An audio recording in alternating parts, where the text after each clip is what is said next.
పాడల్ tennis నయా concept. పూర్తి వివరాలకు చదవండి రేపటి సాక్షి హైదరాబాద్ ఎడిషన్. అందరికీ నమస్కారం. నేను మీ Pamula Pushpasreevani, ex deputy CM.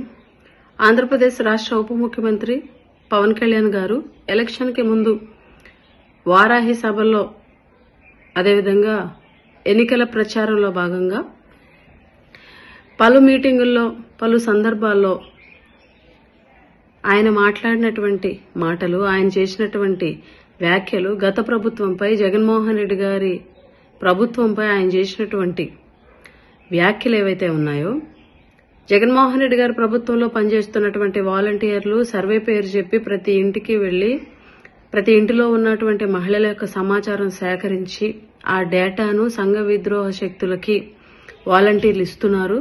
అందుకే ఈ రాష్ట్రంలో 30,000 మంది మహిళలు అక్రమ రవాణాకి సంబంధించి అక్రమ రవాణా జరిగింది అని చెప్పేసి ఎన్నో ఆరోపణలు చేసి గత ప్రభుత్వంపై ఘాటు విమర్శలు చేసినటువంటి పవన్ కళ్యాణ్ గారు ఈరోజు మీ ప్రభుత్వంలో, మీ కూటమి ప్రభుత్వంలో అసెంబ్లీ సాక్షిగా సభ్యులు అడిగినటువంటి ప్రశ్నకి హోంశాఖ ఇచ్చినటువంటి సమాధానం, గత ప్రభుత్వంలో గత 5 సంవత్సరాల్లో 2019 నుంచి 2024 వరకు కేవలం 46 మంది మహిళలు మాత్రమే బాధితులని, ఉమెన్ ట్రాఫికింగ్ జరిగిందని, కేవలం 34 కేసులు మాత్రమే నమోదయ్యాయని చెప్పేసి హోంశాఖ సమాధానం ఇవ్వడం బట్టి మీరు చేసినటువంటి వ్యాఖ్యలు, జగన్మోహన్ రెడ్డి గారి ప్రభుత్వంపై మీరు చేసినటువంటి ఆరోపణలు పచ్చి అబద్దాలని తేలినాయి. ఇప్పుడు మీరేం సమాధానం చెప్తారు? మీ స్థాయిలో ఉన్నటువంటి వ్యక్తులు ఇంత దారుణమైనటువంటి అబద్దాలు ప్రజల ముందుకొచ్చి చెప్పడం అనేది ఎంతవరకు సమంజసం?